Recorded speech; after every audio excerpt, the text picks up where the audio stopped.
up, witches? We are back. It is Comic Book Nation, the only show that does it all for geek culture and the official podcast of comicbook.com. I am your host, Kofi Outlaw, and with me today is the Comic Book Nation crew. It is Matthew Aguilar and Janelle Wheeler. What's up, guys? Hi, everybody. Hey. Recovering from Halloween. Recovering from Halloween. Yeah, you were like, yeah, I was at a party last night. I was like, new mom Janelle was still out partying on Halloween. I don't even know.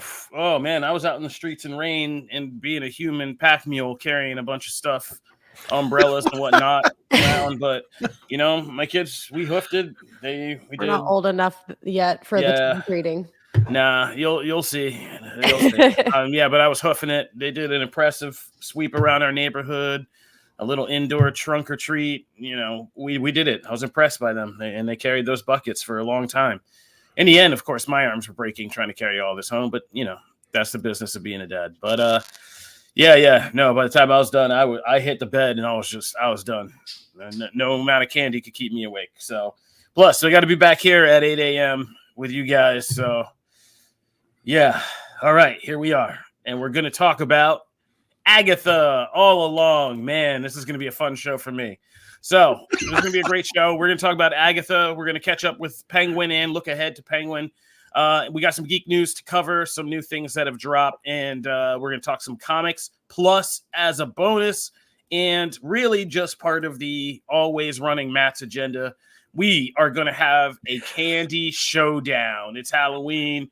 It's time to talk about what the best candies are. This became a testy subject in my house this year as somebody who remained nameless decided to have us be the house with the weird dollar store candy. And I was somebody was very incensed by that.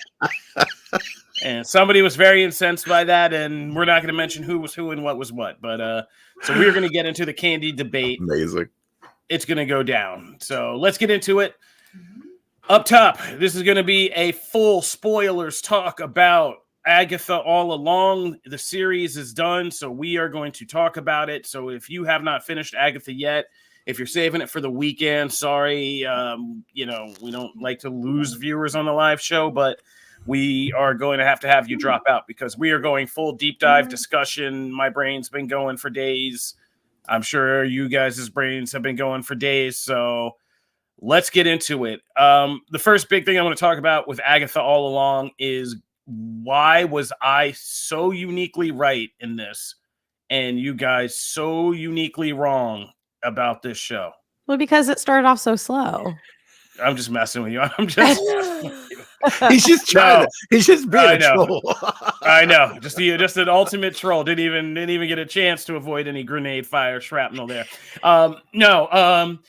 So, yeah, we were kind of split on this from the beginning. I was like, okay, I think I see promise in this. It feels very WandaVision-ish to me. And that was kind of like my whole stance. And Jack Schaefer, I was like, I feel like Jack Schaefer is just kind of doing a real sequel to WandaVision. And there's a lot about it that's similar. Man, was I right about that one, right? Like, I mean, if not anything else, I think the excellent Nicole Drum over one of our comic book editors and writers, Nicole Drum is cooking up a piece right now about how this series essentially kind of recastings and makes you realize how similar Agatha and Wanda kind of are in their motivations and paths and echo like what happens to Wanda as well as what happened with Agatha. But yeah, this I was happy they did this as a 2-part finale. I think if they had done this 1-in-1, the drop off between 7 or 8 and 9 and what we get in 9 would have been so jarring to people as a last episode after waiting a week and doing theories and all of this stuff. And, you know, what is Billy seeing and all the articles we would have written. I think it was much more powerful to kind of do it the way they did and just kind of tell you this very surprising kind of turn story as the last episode about Agatha and, you know, reframe everything about the series and what you think about the character and all of this stuff. So yeah, I was surprised. I mean, I wasn't surprised, but they landed the plane a lot better than I was worried we might get it. Of course, there's some things that we didn't get. We'll all get into that. we'll get into the things we did not get. But for the most part, I was kind of satisfied. There was still some hokey Marvel TV things. Like, I think the death fight, was kind of got a little hokey at parts and was a little cheesy at parts. But the dramatic parts, I was like, man, I didn't expect this show to end on such a more serious note than we began. But yeah, I thought it was a good job. And again, this year in comic book and I wrote this article about it, like these spinoffs about even minor character just proves to you when you get if you are doing actor driven things, some creative ideas in writing, absolutely. But things that are actor and performance driven, yeah, you can pull off a lot. It really doesn't matter kind of who the character is or the subject matter. You can turn even comic book stuff into something really resonant. And I've heard from many parents after this and stuff, a lot of people were affected by these, but that was just me. That was my validation. I am genuinely interested to hear how Janelle, but really whatever is cooking in Matt's brain about how this show kind of ended and what makes you think about it now overall, especially since you guys were not the only ones, mind you, kind of more critical about how it was starting and the pacing and stuff. Janelle, take it. So, first of all, I have to say, I think I said it last week. I have to eat massive crow, and Kofi, I'm so proud of you for keeping a positive headspace this whole entire show. I definitely am so wrong. This is proving to be one of my favorite releases, honestly, on Disney Plus. I love the show. I wish that I had my husband watching it with me because he kind of gave up on Disney Plus Marvel shows with Falcon Winter Soldier. So I've been kind of alone in this. But this has just really redeemed my love of this side of the MCU. I'm obsessed with magic. I love magic and I love sci-fi. So this definitely got me back excited about magical heroes and I guess villains, anti-heroes. And the casting is really what made it awesome. And I just feel so stupid for kind of being mean about it in the beginning. I will say, though, I think it would have served me better to binge it. I really do think that I would have liked it better had I binged it, just to get through the first, couple of episodes that were sort of slow and didn't really have a big payoff for me. So that is definitely something that I'm going to probably go back and watch it again because I enjoyed it enough to do that. And yeah, so Kofi, I very rarely say this, but you were right. I'm giving it to you. Were right. Are you kidding me? Shout out to Elliot Comics who made me an entire meme. Now you know I got to put this up. I'm going to tag you. You'll see. Don't worry. Just look for the shout out tag. It'll be posted. Shout out to Elliot. Shout out to Elliot Comic Art. Go check out Elliot Comic Art. We love Elliot. Hey, Matt, you were kind of with me on this. Overall at the end, are you kind of eating crow as well? Or are you still kind of eh? Do you know who you're talking to? Do you know who this is? What? This is Matthew. This is Matthew Pompadour Aguilar. He is. The Pompadour is sinking, by the way. I need to get a haircut. It's it has nowhere to go anymore. It's too long. Yeah, oh man. Okay. So here's the thing.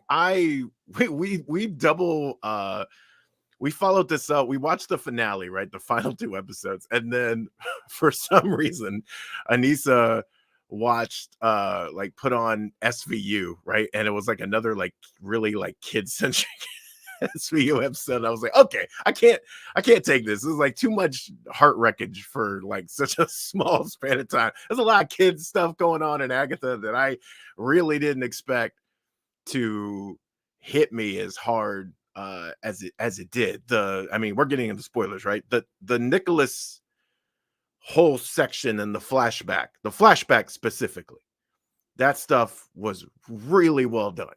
And I just that was excellent. It had me, especially when you have the context right of knowing what the relationship is. And I thought it did a good job of at least, one of my issues with this show was reveals that really don't have a direct impact on the show. They have an impact on the MCU, but not the show.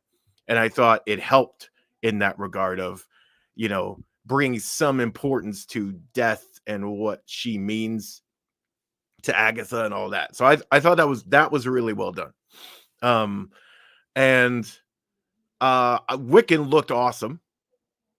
And I thought they did a really good job. Like, if you're talking about direct, like, 1-to-1 from comic to show as far as look, I thought that was like out of the park.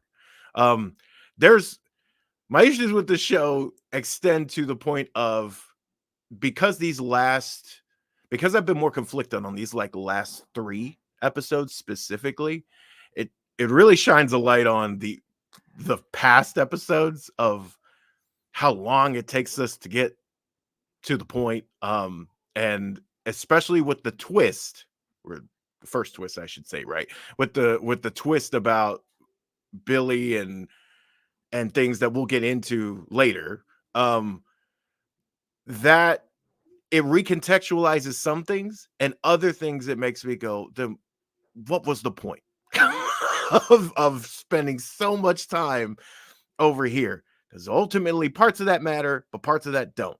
So I left conflicted, more positive than I've been, but my issues with the show remain, because there are moments that happen in those final 2 episodes that directly pull me out of what's happening, because they seem so driven by, we need to get from point A to point B with Agatha, and so she's making choices here that don't seem natural at all.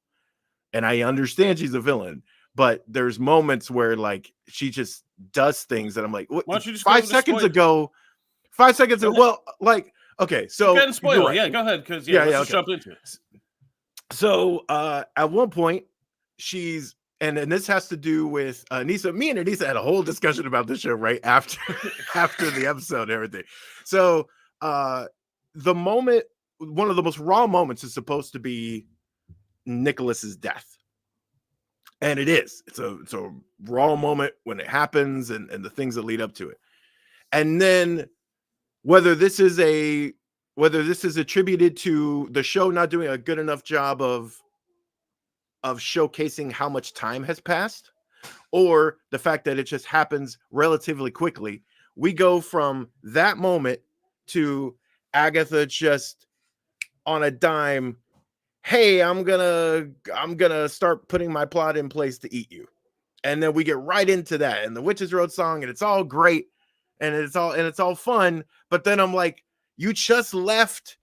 It's a very MCU thing to leave this place that we were in and just move into the fun thing. You remember the show, and I get it, she's killing all these people, but like, there's so little time there. It just took me right out, and I was like, I was in there. I was in the moment. Why do you have to pivot me over here just because we got to get from point A to point B? I get it. It fills in all these blanks, but I don't care about the blanks. I care about the moments, and you rob me of the moments. And there's multiple times like that. Her whole thing with Wiccan in the final battle of, like, she turns on, you do all this investment and work of, like, maybe I'm not, I'm going to sacrifice myself, right? I'm going to be this thing. And then she turns on a dime, and yes, you can say, well, she's a villain, but it doesn't make any sense with the character work you've just done that she would turn on. And then again, she turns again within 5 seconds.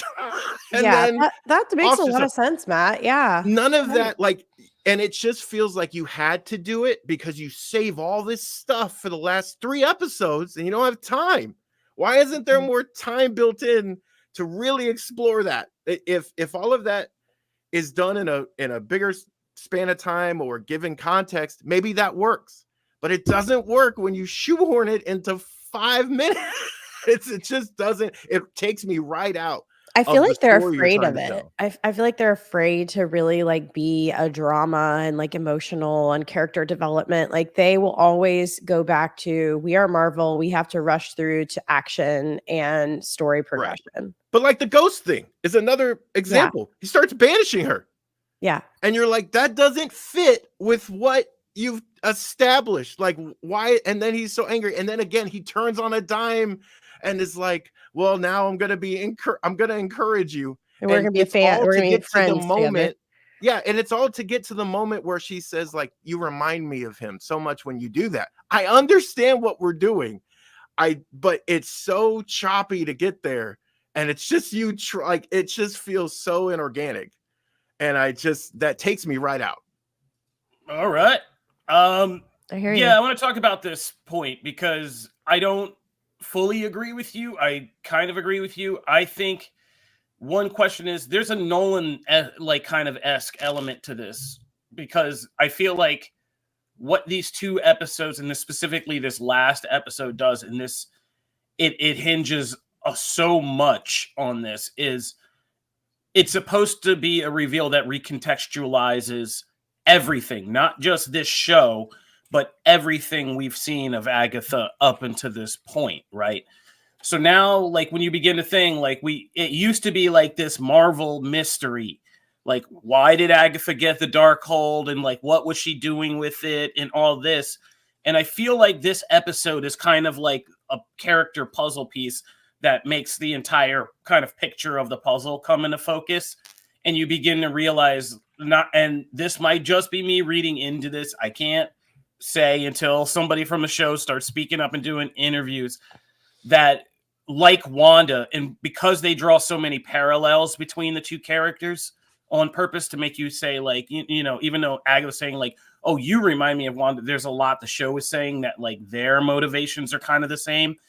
I feel like, including, like, where this kid, Nicholas Scratch, even comes from, like, to begin with. And so, because Agatha made her predilections in this, pretty clear in this show. There's some pretty lines of dialogue that are, pretty clear. So it begins to suggest that this person we thought was a villain, and it almost does it in a weird way where it's also kind of another kind of female creator kind of coming in and almost recontextualizing some of the Doctor Strange stuff as well, right?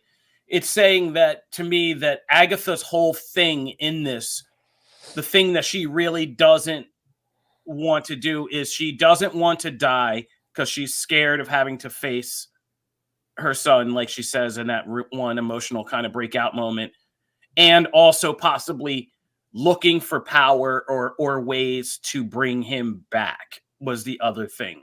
And why she wanted the Darkhold, why she was focused on Wanda and her kids and spent time with Billy and Tommy and all of that was because like what her real motivation was in all this was to get Nicholas, her son, back. And that's what we're supposed to kind of begin to understand about her, that it's supposed to make you sympathize or at least have a more complicated picture of, and that's what this episode asks, right? It's the Arrival thing. If you ever saw Arrival, and I texted somebody, I was like, I saw Arrival right when I had my daughter, and I didn't know what that movie's about. I was like, oh, I'm going to see an alien, invasion movie. And then by the end of Arrival, I'm like sitting in a theater, like bawling my eyes out. But it's the same kind of question. If you're a parent and like the forces you'll do to try to protect your child and against a world, the metaphor of death is like a world that's built with peril and danger and like all of this stuff. Like, if you only get a limited amount of time, and like, what do you do with that? And how does that affect you? And what does that make you? And kind of I always say, like, I always know as a parent now, like, what kind of monster I would become just to do something to protect my child. And that's not a thing you think about yourself until you have a child. And you're like, oh God, like there's a part of me that's like, I would be a monster. And if I had to do stuff for my child, you know what I mean? And like, that's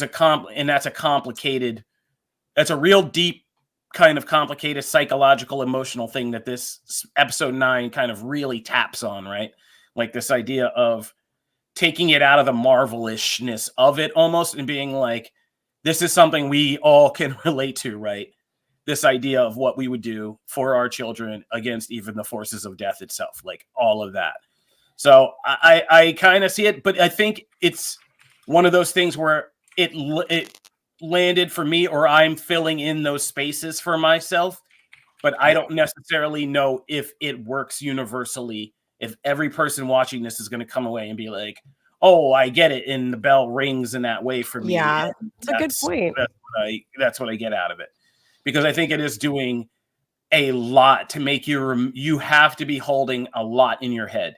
You have to be holding, basically the entire Wanda storyline from post Endgame in your head to truly kind of understand everything that they're also like straight up. You hit the nail on the head. Like before I had a kid, like kid stuff, I empathize, I sympathize. I was like, yeah, like that's really sad. It sucks. It's a kid. But like now it's so impactful, like watching like the struggle, like watching. Well, that's the crazy thing about, I always think that's the craziest thing about being a human is like it is like a certain amount of like, we never care until it's our world. And then we're like, now we care entirely. Like, and it's just like a weird thing about being human. It's true. You're like, I don't care at all. And then I care. I mean, I was crying watching this episode, by the way. Like I was very emotional. Oh yeah. Oh man. I can't like, I can't watch the news. The news is what I can't watch. No, I'm not like, I can't. Yeah, I can't. I mean, neither. I never hearing hearing real stories, especially like in the news loves to do this, especially at like 5 o'clock when they know you're like waiting, or 4 o'clock or something, like when you're waiting for your kids to come home or something off the bus. And they're like, yeah, and today an entire bus of kids got drowned in the river because the driver was sad. And you're like, what? Like, no, like, yeah, it's terrible. I can't anymore. Yeah. Anyway, so now that Agatha has unzipped us as parents, yeah, let's get into some nitty gritty. What did you think about? I mean, because there's always the come down of the theories, the things we thought. Are you mad we didn't get Mephisto? Because we were popping off in the comic book chat yesterday, though. The Mephisto hype is not dead yet. There was a rumor that Reba McEntire wants to be in the MCU, and we immediately, I mean, I started that ball rolling. I was like, Mephisto, make Reba Mephisto. I would just love to see the reaction in Nashville for one, if that happened. A redneck Mephisto? Oh yeah, just totally.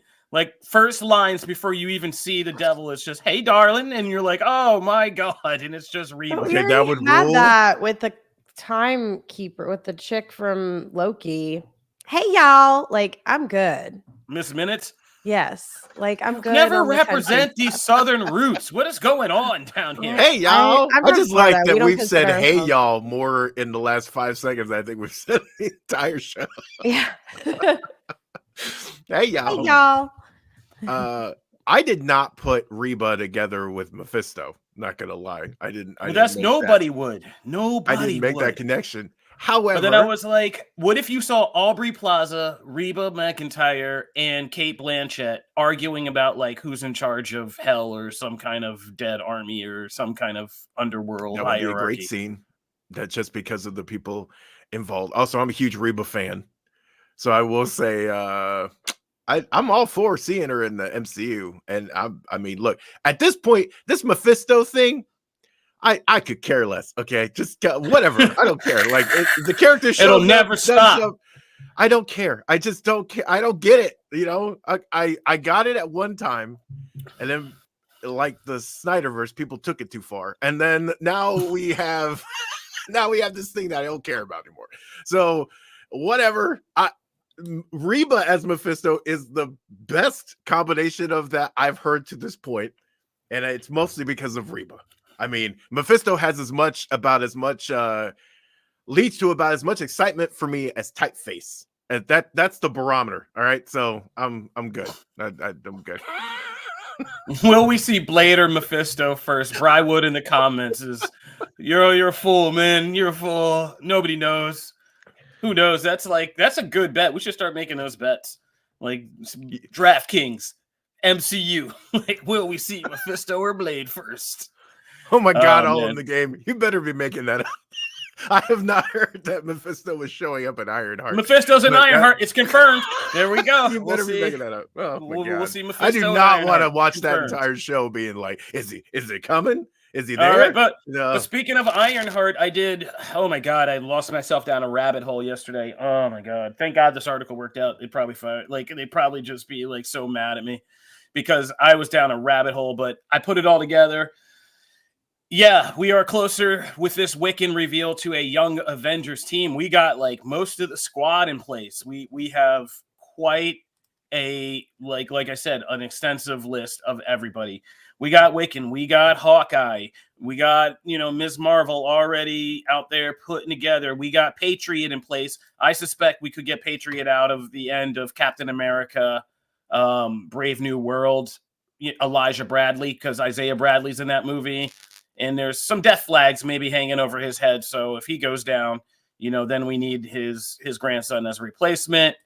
Yeah, Speed's on the board. We just got to find him first. So, we got Stature, Ironheart showing off new armor. If they, America Chavez is out there. If they want to bring in Kid Loki again, we'll have a new Falcon. We got everybody. We could even see somebody like Miles Morales come around if they jump him into live action.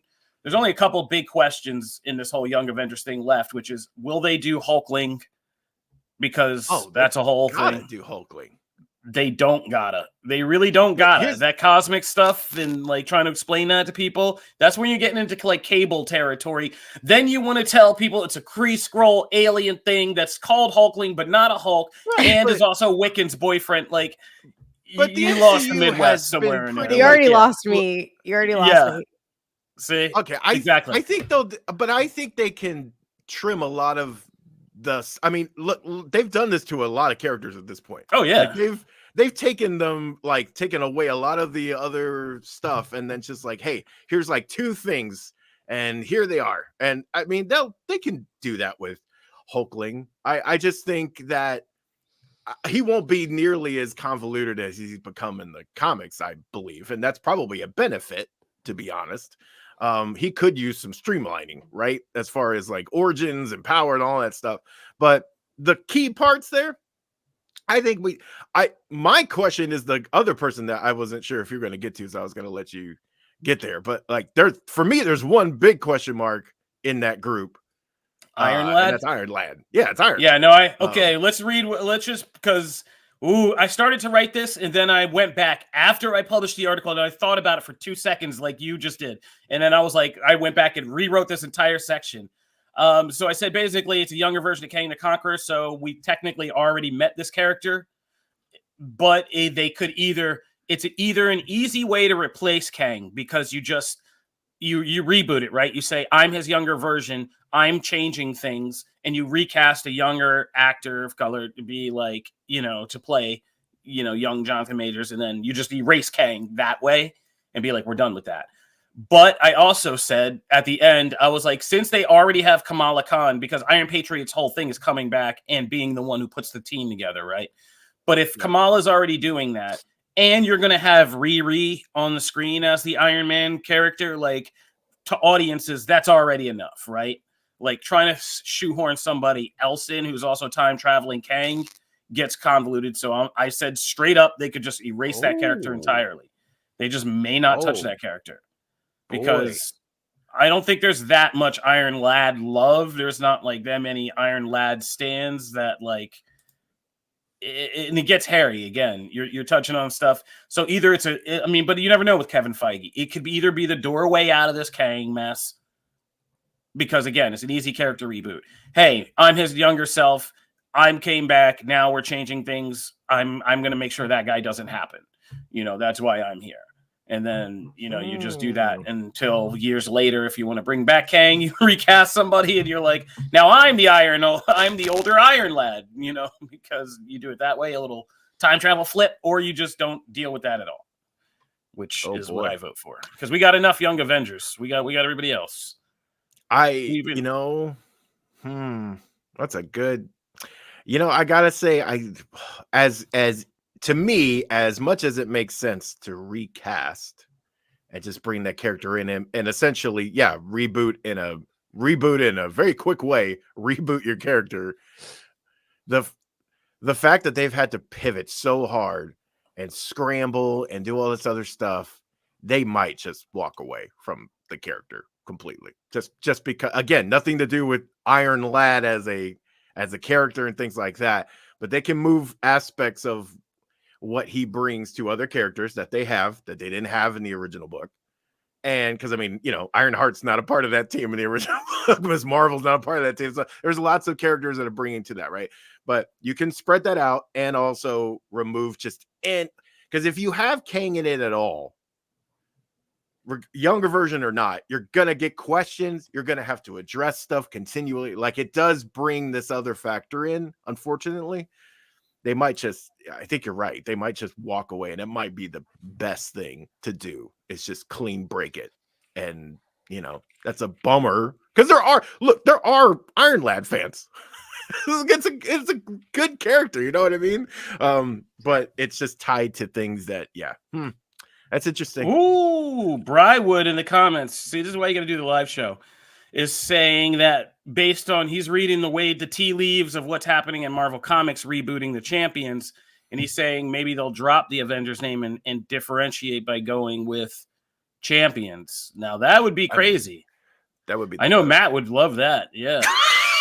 Yeah. Look, I love Young Avengers. Janelle, have you read Young Avengers? I have not. No. Okay, we need to do. But I'm familiar with Young Avengers. Children's Crusade or Children's Quest or something. Yeah, that'd be a good I one. would love that. Okay, so we should do number one. We should do that because I think that's a great. It's really good on its own. But I also think it would be good to inform a lot of this because yes, while it might end up having a Champions name, because that's kind of what the group morphed into and has kind of become the more popular young heroes group in Marvel. Mm-hmm. It is still going to have, we're going to have characters rooted in that. Patriot being a huge thing, right? Wiccan and hopefully Hulkling. So like, it's going to matter. But then also like, I think Champions makes more sense especially because it's that team now is so synonymous with three characters, really. The three main characters of a Champions book. Two of them aren't in the MCU yet, but they're going to most likely play big parts in the MCU. Not one because of things, but you have Kamala Khan, Miss Marvel as the leader. You have Miles Morales, Spider-Man, which you would think at some point we're going to get down the line. And then you have my boy Nova, who can't seem to get a project off the ground, but it's evidently in development. I personally, as much as I love Richard, I want Sam because he just fits that dynamic better. And I think he has an origin story that is literally made for live action. So I those three characters, two of them aren't in there yet, but I think that makes way more sense for future proofing your MCU. You build it in right there. They can always jump into the team later. All right. Ooh, Janelle, you got any thoughts, hopes, dreams about this whole thing on this Young Avengers? Because you've been on the ride for most of this team coming together so far. Yeah, I mean, this was something that I wasn't super stoked about because I was just kind of living in the present, and because I wasn't as familiar with it, I wasn't as hyped about it. But now that I'm getting to know a lot of these characters and a lot of the people that we hope to be seeing, I'm quite pumped. Like I'm ready for this phase. Like I'm ready to see where we're going. And I know I sometimes give a lot of crap to like teen dramas and teen issues. Like it kind of annoys me. Like their issues are so small and they blow it up out of nowhere. But I'm kind of it's kind of refreshing. Like Teen did such a good job on Agatha All Along that like Wiccan, like it just really lit a fire that I'm like, okay, like I can get into this. Like this is really, really cool. And I'm really excited about it. I am. Yay! That's awesome. I also am I do like new Wiccan status quo too. I like the ghostly buddy. The buddy cop thing that they've done. That's interesting. I feel like that's how I left things out there. I think that's how I was introduced in the comics to Agatha. I think she was a ghost when the first time I read anything with her in it. Yeah, so that really excited me when I saw that reveal. Yeah. All right, so yeah, Ghost Agatha, silver hair. I know why you like that. We all know why you like that. You're like, another one for the easy cosplay. All right. Like, yeah. All right. Yeah. So, I mean, any additional final thoughts? I mean, in the end, just to conclude for me, I mean, again, Agatha gave me Hope alongside Penguin that you can take with the right just mix of good creators and really good acting and lead talent. You can really just kind of build a series that will keep us engaged and deliver. This is not the MC. It's like X-Men 97. It's like these dark horse projects that none of us are really looking at are being like, come out. And I'm like, more so than the ones we're all thinking we're going to be so hyped for. So, yeah, I don't know. Just leaves me more confused than ever, I guess. But, them's the breaks. All right. So let's move on. That is our Agatha talk. I'm going to miss this series. I had fun. It was kind of like another, it was a little bit of like WandaVision again. We had stuff to talk about every week. We were interested. Ralph Bohner came back. I was right about that. It was great. All right. Let's go to the other side and talk about Penguin. So Penguin, man. Whew. And apologies this week. If nobody caught it, great. But last week, my brain was just a little tired. And I'm kind of living in between episodes because I have to prepare for every week's episode of The Penguin beforehand and talk about the previous weeks really late in the week, now. So last week, literally halfway through our talk last week, I slid over from the episode before to spoiling the episode that came this week. But thankfully, nobody really listens to me. I think nobody I just kind of like tilted my head. Like, I don't know what he's talking you were like, what are you talking about? Like, yeah, I think half the audience did that. And we're like, okay, maybe.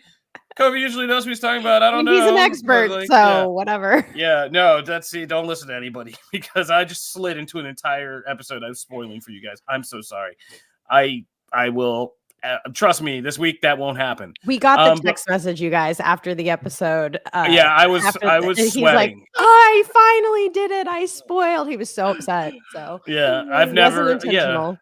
No, not at all. It was just one scene. I just confused with the 2 episode. But so now you saw the scene and we can be open about it. It was a scene between Eve and Sophia when Sophia comes to see Eve, and I talked about how great it was that we didn't fridge Eve and do that whole thing because like that's such a terrible trope. But it was instead they flipped it and made this great scene between 2 women and kind of just talking about how they've both been used by men and kind of how they get stuck in these hierarchies or power things with these men and stuff. Great scene anyway. And Carmen Ejogo, like, also just as quietly good as she always is.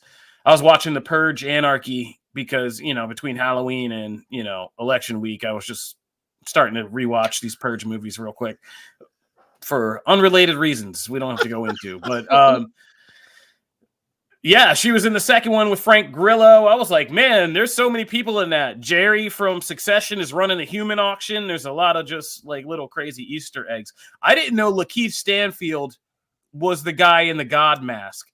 I never knew that. That's crazy. If you hear what I'm saying, Lakeith Stanfield is the God guy from the Purge movies. Is nuts. Yeah, I gotta go back. I don't watch those things. You know better. Come on. It's been a while since I've seen them. Just finished Purge election year. Good watch. Oh God. All right. Oh, no. Yeah. You gotta. Yeah. Lakeith Stanfield, crazy. So anyway, back to Penguin. I don't know how we got on Purge movies, but back to Penguin. Yeah, this episode, like, even like I said, a series you can be confident because now we got 2 episodes left.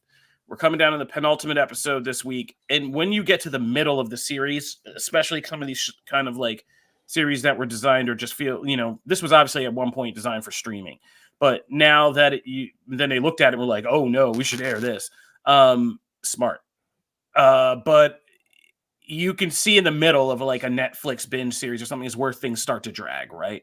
Like you begin to just have like episodes of characters just driving in circles or just dragging, or it's just not as hyped.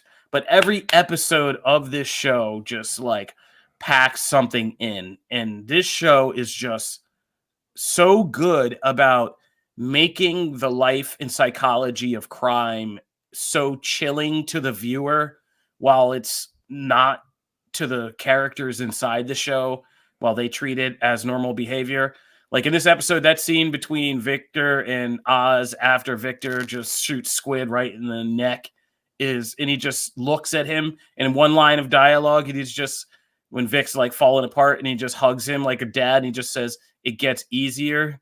Like that for me was like a parenting thing, because I'm trying to raise a son, and like I just see that, and you're like, that is so twisted. That's just so like deeply wrong, that his advice about murdering somebody is like, don't worry, it gets easier as you do it. And Agatha was telling her son like the same thing essentially about killing all the witches. Like, you have to get used to this. Yeah, lessons in parenting to not follow is the theme of this week. It's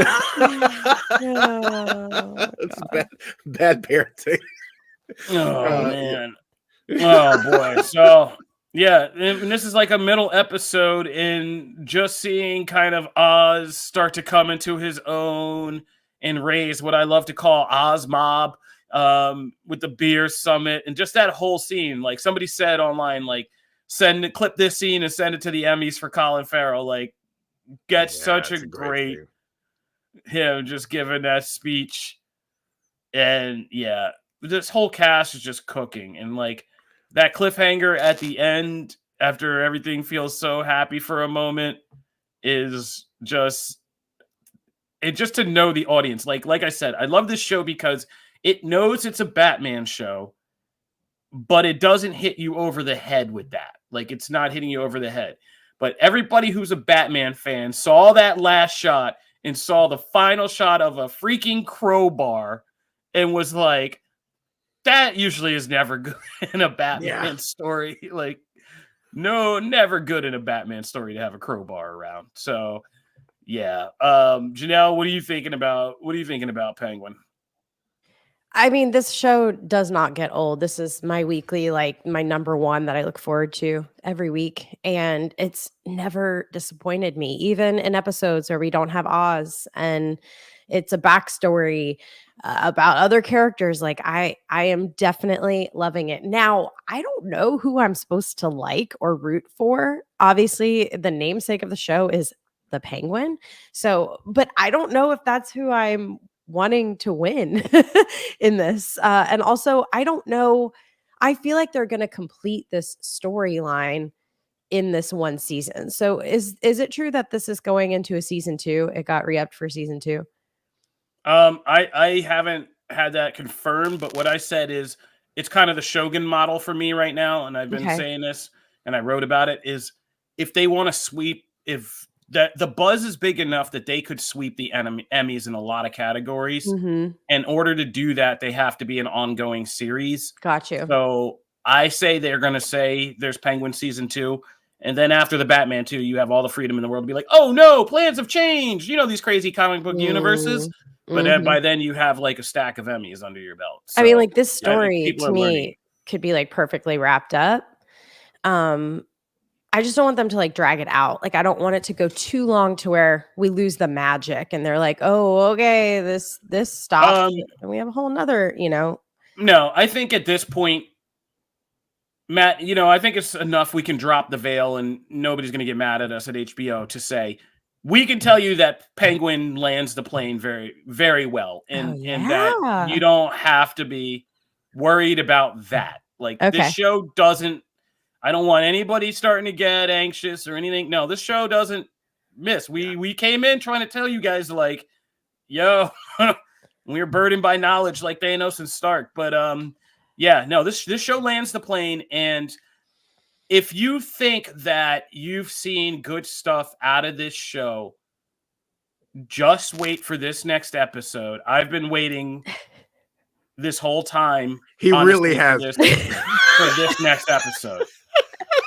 Like, I have a message in Slack that was like from way back that's been like, oh my god. Yeah. No, and I'm not going to overhype, but because I may like make you guys start getting hyped for things you're expecting the wrong way. But this episode, the next one, when we talk next week, I just want to hear from Janelle next week. I'm not going to say anything, but I mainly just want to talk to Janelle next week afterwards. Message me whenever you watch on Sunday. Okay. And we're gonna sit down and talk about this. But no, I don't want anybody getting nervous that this show does not land the plane. Okay. That is the wrong Correct. thing to think. Zach. But it's like, Zach in the does it comments. conclude? Like, is it the end, or do they leave you on a cliffhanger? I'm not going to say we can't. Nope. Can't tell you I anything. hate that. Can't tell you anything. You know, Superman could swoop in and knock Oz's head off, but I'm not telling you. You know, like Wonder I'm not Woman's telling like, you nothing. hey guys. Just telling you, you don't have to worry that like universe crossover. Yeah. I don't want Green people are Lantern, like, what's up, y'all? like half of the fandom out here, you guys are nuts, are like Ronin or like Hawkeye Ronin in that Endgame scene. You're like, don't give me hope. It's been so good so far. Don't give me hope. But like, yeah, no, we're good. And the next episode is the one I'm excited for us all to sit down and talk about. Any of you guys listening or watching the live show, feel free to tweet us on Sunday night. Don't tweet the Comic Book Nation Twitter account right now. We still got to figure that whole thing out. But tweet me, Matt, if Janelle's around. Like, I'd love to hear from you guys after Sunday. I'm really excited to talk about this one. So, Penguin, Yay. yeah. All right. Oh, God, man, we've been here for so long just talking about stuff. Let's take a quick break. We're going to get into some quick geek news and talk about some deep geek stuff, plus the candy showdown. Let's get to it.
All right, Janelle. It's me. Y'all, I am so excited.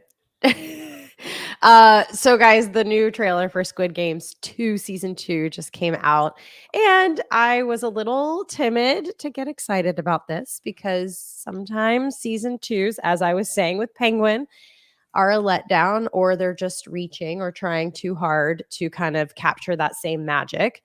After watching this trailer, I actually feel quite pumped, quite excited, quite thrilled, disturbed even. And I am honestly super intrigued and curious about how our main character ended up back in Squid Games. Did you guys check this trailer out? What did you guys think? I'm worried old boy isn't going to make it out this time. I'm Yeah. worried old boy is going to get murked like halfway through this series. Oh, wow. As a martyr that kind of changes other people around. I can see that. Figure out he's kind of like the Jesus of this whole thing. He like comes back, even though he could have like had, you know, the good life, and then he comes back in to help everybody else, and he gets taken out. Maybe it inspires people to do something better than kill each other off. I'm hoping something like that, because it could get real cynical real quick if not. But yeah, no, it's interesting to see.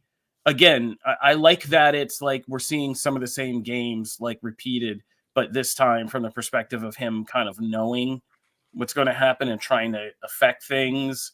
Mm-hmm. And it seems like this time it's taken the more cynical route of people knowing what this is and still participating anyway, which is kind of, it could get real meta about, taking our obsession with this show and kind of turning it back on us and being like, you guys are nuts. Like, you're sick for watching this.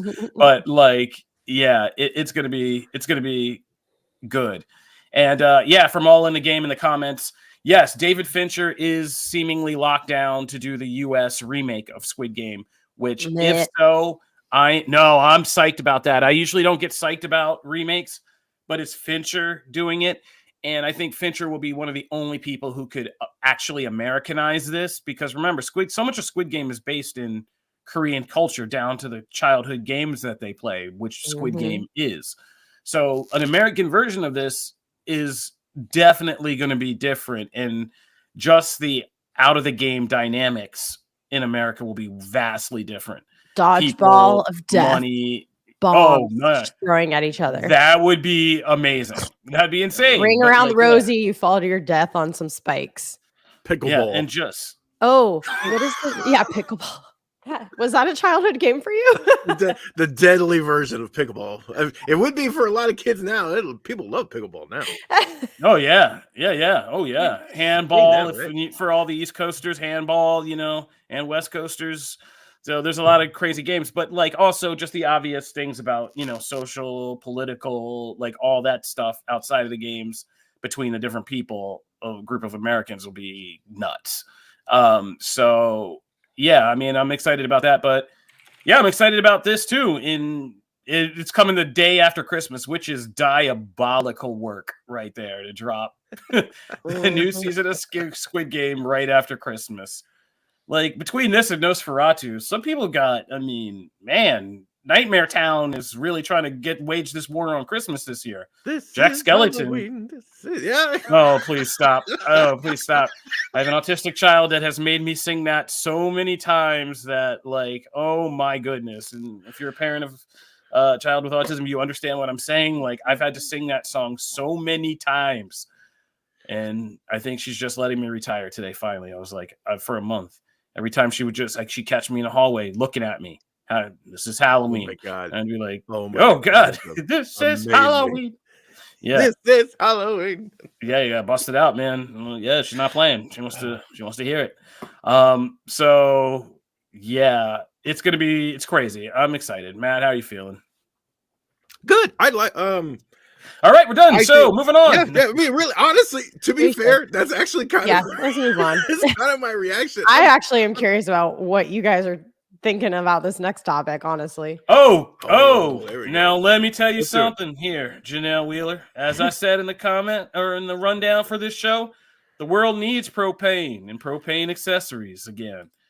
It's too much charcoal out here, and that could be the heart of conflict in this new King of the Hill revival. I've been shocked by the popularity of this article on comicbook.com and everything we write about this.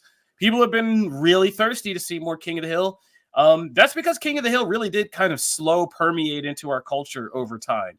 Even after it stopped airing, like the syndicated episode, it just, like, everywhere I went, I think everybody from, like, pretty much every walk of American life has now been kind of exposed to King of the Hill in some form. I've never watched this.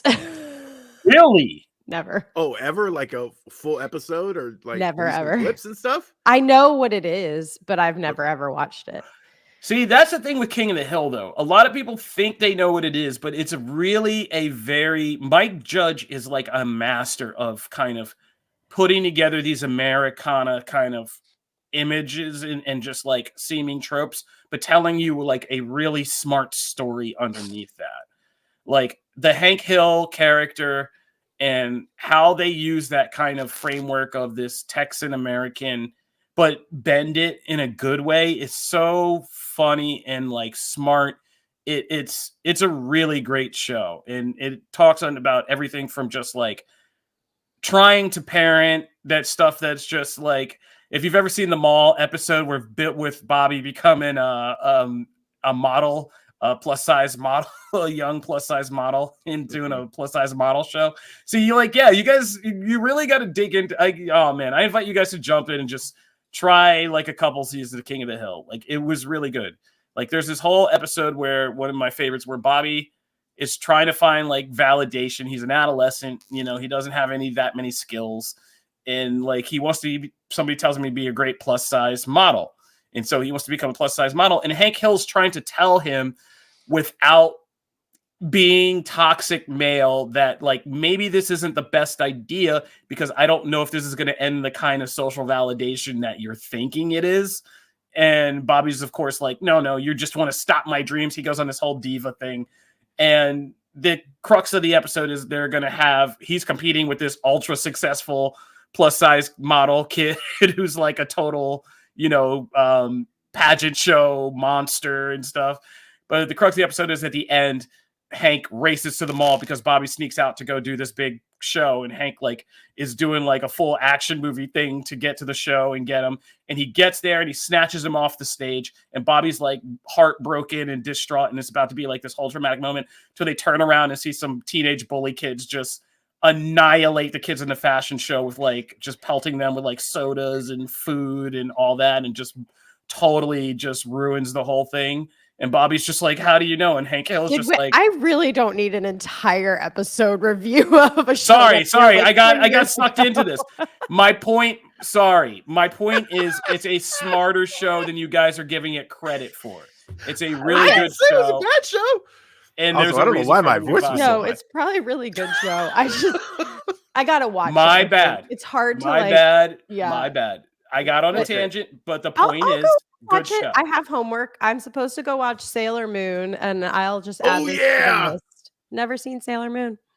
Also, I don't know what. Okay, what is with my reactions? I went super high for the last one, and then Macho Man Randy Savage for the Sailor Moon. I don't understand myself right now. Also, what I will say is, I was very riveted actually by the retelling. Sorry, I do recaps for a living, man. I'm sorry. I was in the plot, man. I was like, oh man, because now he saved him from that. He just I was very. Here's the thing. I missed, like, for whatever reason, I don't remember why. I just kind of missed King of the Hill when it was releasing new episodes. I don't know why. I was just like, I just kind of missed that whole show. And then in the years since, have like, I see a lot of reels of it. I watch a lot of clips because I'm just like fascinated, and I'll watch the whole thing and I'll be like, oh, that was funny. And I know a lot of the quotes and stuff, but I haven't, like, if you asked me like, oh, hey, what happens in whatever, I was like, I don't know where that sits. I don't know what season. Yeah. I'm curious because I am kind of curious that it's coming. No, kind of now. Time, guys. Time. Yeah.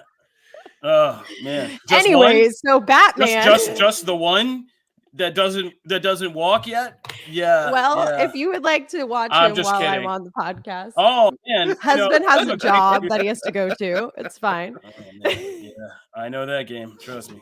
All right, let's get you out of here then. But the crux of this is it's going to take place 10 years later. Bobby's a 22-year-old cook, but he's cooking with charcoal. Big problem for his dad, who sells propane and propane accessories.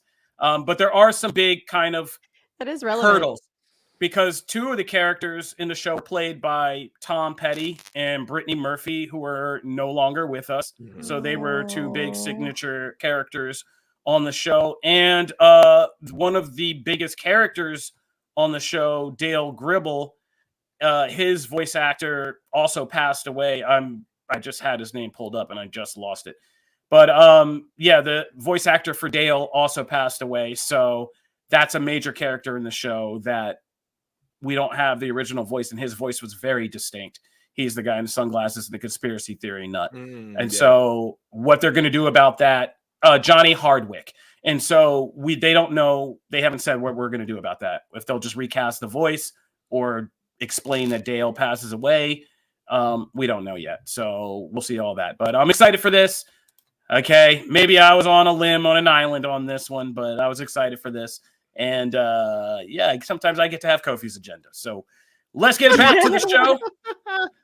Let's get back to the group show. Matt, let's take us into the next group thing we can talk about, which is... Oh, yeah. Do you want to flip? Do you want to flip comics and candy showdown? Or do you want to... Yeah, let's do that. Yeah, let's get into it. Okay.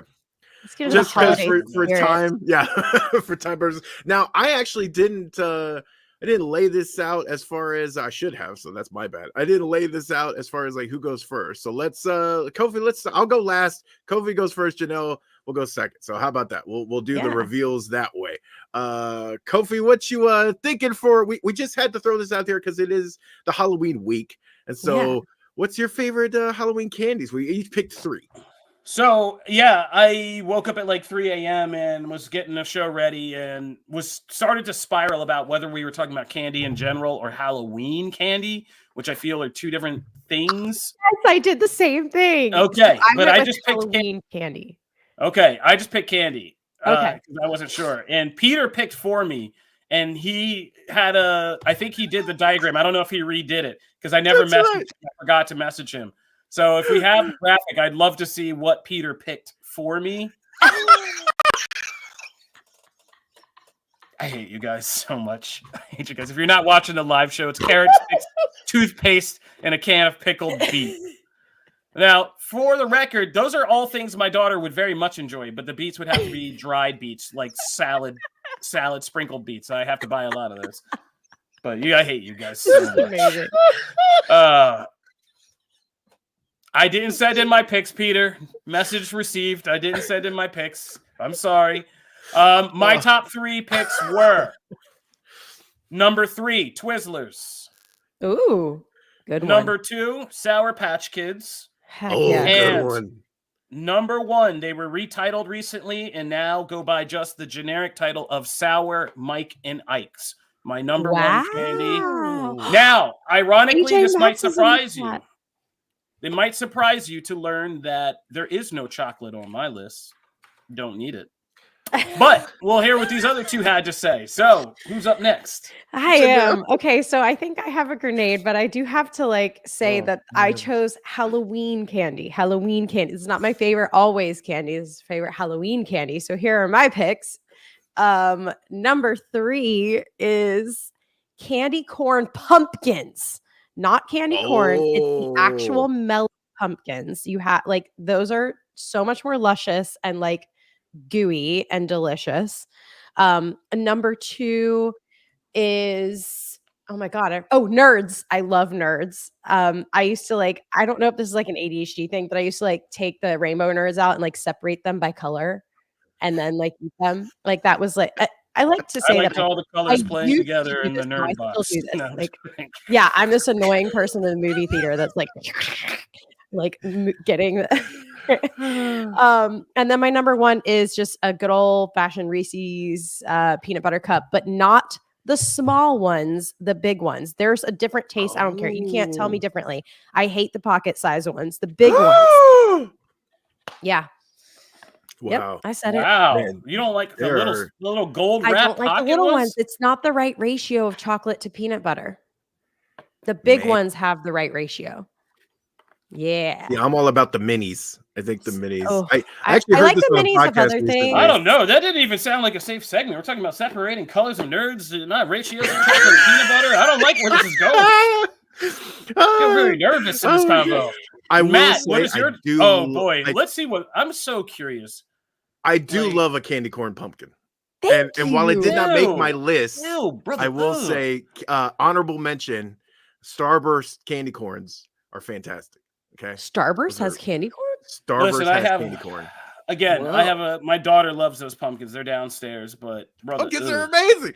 Oh my god. So okay. I mean, my honorable mention is a so peep. Much. I love peeps, but those are Easter, not Halloween. Oh yeah. Your daughter is killing it, okay? From the random, all I envisioned is her just standing at different parts of the house going, this is Halloween. And it's my favorite thing now. It's accurate to what happens. Yeah.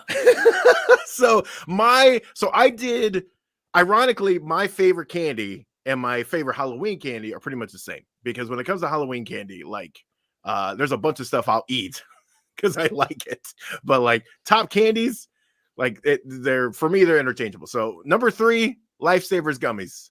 Okay, I'm a huge fan of gummy bears, gummy worms, all that stuff. But Lifesavers gummies and even the small packs and everything are just, it's the perfect flavors, the right flavors, and I'm talking the original bag, with the original flavors in it. Great. All the other ones are great too, but those are awesome. Number 2, Three Musketeers. Three Musketeers is What? my favorite Love chocolate that. bar.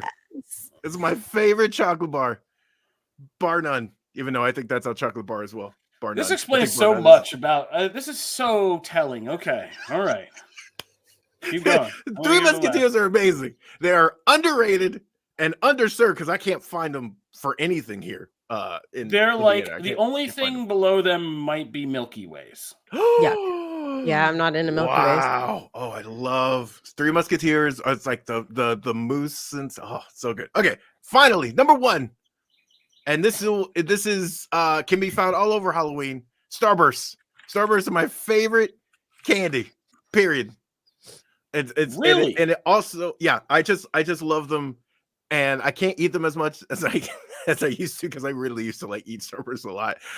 But I will, as I mentioned before, I mentioned candy corns, Starburst flavor. If it is Starburst flavor, smell, Jelly beans, anything, yeah. it doesn't matter. I love the Starburst jelly beans. They're my favorite. Starburst jelly beans are some of the most superior jelly beans, and we can do a whole separate what are the best jelly bean things. But Starburst jelly beans are some of the are good. The Starburst gummies are good. I bought a Starburst candle and literally lit my office one day with a Starburst candle from the dollar store.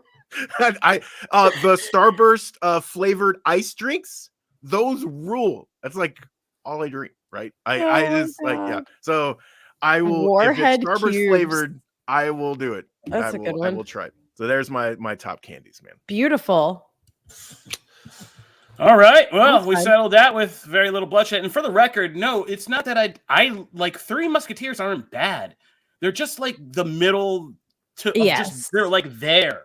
They're like when I've eaten everything in the bowl. I don't throw them out of the bowl. They're the last thing I eat when I've eaten a candy bowl. I'm like, I like York as well. Peppermint patties. Yeah, peppermint patties never bad. Snickers is the top. If you're Fun talking Dip bars. Really got me psycho, like Sugar Rush. If you're talking top bars, Snickers. Chocolate bars, you're talking Snickers. Yeah. Oh yeah. I love Snickers. Good for the wilderness. Shout out to all the hikers. If you're in the wilderness, you need a good Snickers. Pop that. You'll get away from that bear. I've been there. You got to get out of there. Oh, no. Black licorice over candy corn. Yikes. Oh, no. You all are nasty. Hard pass. Pass. Pass on black licorice. I'm hanging out with a bunch of people who probably give me a fruitcake or something at Christmas. Like, man, I got to get out of here. This is crazy. So we need to get Janelle out of here. So let's get into Batman. Let's talk some Batman here because we had Batman, the Long Halloween, the last Halloween, number 2. We talked about, this is actually one of the books we've since bringing the pull list back into the main show. We actually hopped on the first issue as well. Coming into the second one, we get some familiar players here. Solomon Grundy, Penguin, Jervis Tetch was I love Mad Hatter. So the fact that we get to see some Mad Hatter in here, even though he's just getting his butt beat in jail, still it's nice to see him. And this issue really just is very much in where Batman rummaging through Gotham trying to figure out who took Commissioner Gordon's son. And that's really like the main flow through for the crux of this story with Batman moving. And then you also have Robin kind of in the background and dealing with his own things and talking to people. And it's all kind of the major players coming together here in a way.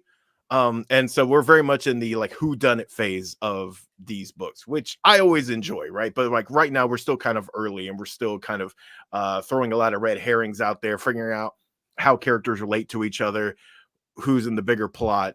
I like that we're coming to Halloween, like, you know, Catwoman. There's a whole conversation between Batman and Catwoman. It's really great about like, you know what time it is, you know, and Batman's like, I did find the killer. And he's like, yeah, but it took you a year. I did like, there's a whole sequence that I kind of loved because she's one of the few people, right, that can call him on stuff like that. And so I thought the Catwoman stuff shined the most, but I really dug this issue. But for me, it's just kind of a continuation. Like we're still kind of getting into, we're in the early throes of this mystery. But what did you guys think? I don't know, man. I'm kind of like, after 2 issues, I don't know if we needed to dust this one off. Like, it was such a good run, and this is just kind of like 2 issues of just like, we're there, or hey, remember what it's like to read a long Halloween book, and it's like, Yes, I do. But like nothing is happening. Like there's nothing that even like is significant or sticks. If I was reading this as one big trade, I'd be like, I don't know, man. These first 2 chapters are kind of losing me. Like this is my Agatha, like where it's just like the pacing is just so slow and yeah, it feels like that world again in that universe, and we're doing an expansion, and hey, it's Robin's first time in Arkham, like, you know, all that, but like there's nothing that's really hooking me in this right now. So it's just kind of like a meh for me, but you know, it's not terrible, but it's just more long Halloween continuity for the sake of having it. I agree. You know? I do. I do agree. I'm still like, I'm willing to see where it's going. Like there might be a payoff, but so far they still haven't really hooked me. There's nothing that's really like driving me to continue reading. But I am also watching things like the Agatha finale and the Penguin. And so, you know, and honestly, the reunion for Love is Blind. And it's like, it's hard to compete, you know? But I am willing to see where it's going. And I mean, just seeing what happens to Penguin, I mean, dang, they're not playing. Like, this is serious. So we'll see where it goes, you know? Yeah, no, I look, I agree. I'm a huge fan of I was a huge fan of the first issue, especially. I thought the first issue nailed that balance of the nostalgia and bringing that back, but also setting the tone for like a new mystery. I feel like this one is very much just kind of, again, setting up blocks, and so for that it slows things down like tremendously. Like I do agree. Like I feel like we could have sped. There's going to be parts of this, hopefully in issue 3, there's going to be parts of this where I go, hey, we could have combined that. Like we didn't have to spend so much time here or whatever. I love the stuff with Robin at Arkham. I think that's really great stuff. And I think that's like the part of this yeah, issue. that's the part, right? And so once we start, I feel like, okay, we could have shrunk this over here, maybe cut this and then really focus on that. And then we get to the setup with like, you know, the feds and everything at the end. I feel like there was some room here to truncate it, but yeah, not the strongest issue, but I'm still in. And but I agree with Kofi that part of it is just because I love these books. So part of it is like I'm in regardless. You know what I mean? Like it's gonna take a lot for like to kick me out to get me to like drop. So yeah, so that is our big comic. Kofi, anything else you wanted to shout out this week as far as comics? Oh man, it's been a busy week, and you know I'm still catching up under our new comic system. I'm still kind of meh on From the Ashes. I've been reading the latest issues of From the Ashes, and I'm still just kind of meh on that one. I'm going to be writing a piece as soon as I can, but if you know, Nice House by the Lake or Nice House by the Sea, we're starting to get into some tailies stuff from Lost, and man. If HBO, if DC Studios does not take this series and make it into like an HBO show, they are crazy, because this is one of the easiest comics. It doesn't have to be that expensive. It's just a great sci-fi mystery series with these compelling characters, and just if like I come from a big Friends group, and so if you've ever come from like a big Friends crew. Like that's why I had you guys watch that movie. It's What's Inside on Netflix, which was crazy, right? Like crazy movie. That director's got a good future, but It's really good. This is another one of those things, you know. And if you don't know the premise of the comic, it's a group of friends through high school and college years wake up and find themselves in a house where they are seemingly the only human beings left alive after aliens have kind of annihilated the Earth, but one alien kind of has shown them the compassion of keeping them alive in this one area where they can survive. And the story starts from there. So naturally, it's a lot about the relationships between the people going back years, all the kind of drama that gets sown over years of having friends and stuff like that, and what the larger mystery is of outside of this house. And James Tynion, who did Batman, who does Something's Killing the Children, who in a bunch of other great work. Deviant is also great series from him. So read that. this latest issue really is a lost tailies type deal, and the story's just getting better and better and better and better and better. So HBO, do your thing. And that's comics. And seriously, Brian would adapt all of his work. That's right up there. Oh yeah, that's right there. The man's a gold mine. Like they're already doing something stealing the children, right? Like we're already getting that. So they're fine, and they'll find out. Mess around and find out. That James Tynion thing is cooking. All right, I think that's it. We did the thing. We got to get out of here. I got work to do. Yay. Children, we got work. We got children. We got a bunch. Halloween's over. Holiday season begins. Let's go. Comic Book Nation. We'll see you guys out there. Peace. Bye, guys. This is